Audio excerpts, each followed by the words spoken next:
Hey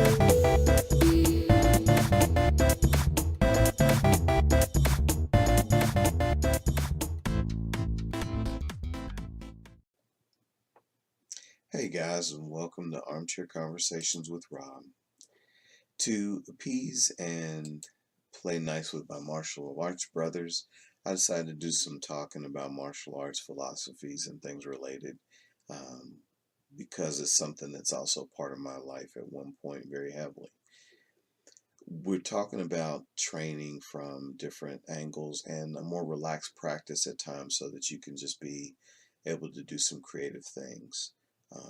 Actually, you probably got some video of me goofing off in the background, so just to keep your eyes busy.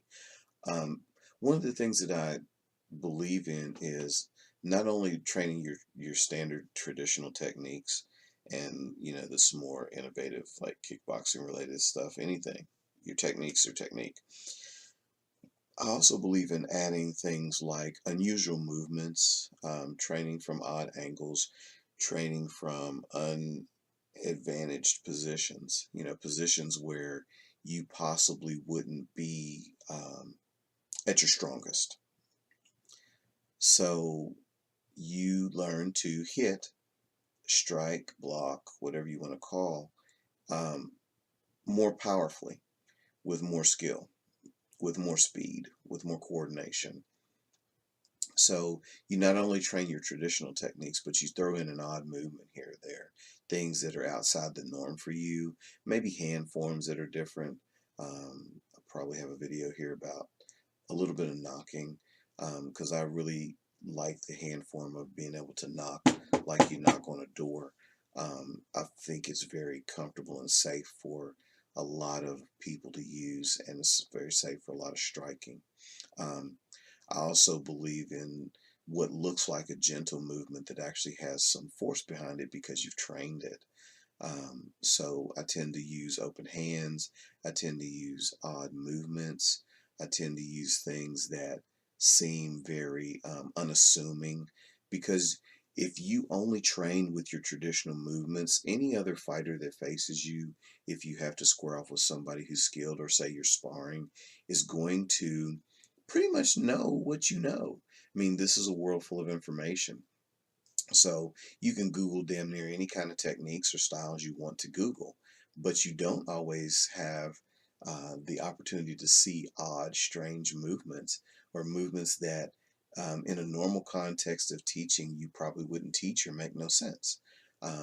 This fact was brought home to me long, long ago because I had a person in my life who um, basically threw some kind of crazy punch at me, and no matter with my skill, I wasn't able to block it very well.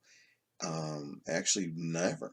And it used to piss me off because I'm like, this person has no training, no skill or whatever. How in the hell are they hitting me? Well, what it came down to was they used a very strange movement pattern that at the time I didn't understand about how your mind adapts to different movements and how your brain responds to stimuli. So the movement pattern was odd enough that my brain couldn't suss around how to circumvent it because I had only been taught traditional blocking and techniques.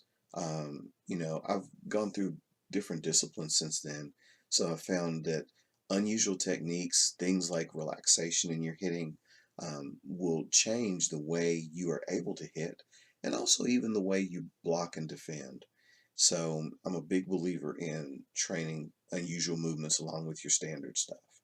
Being able to do things that make no visual sense with power.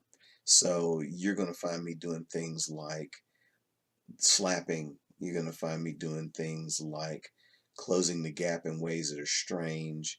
You're going to find me doing things like not advocating the use of certain techniques. So basically, what I'm saying is, train your mind and your body to be more creative, train odd angles, develop power in distances and places and leverages that wouldn't normally be effective so that you can be more effective.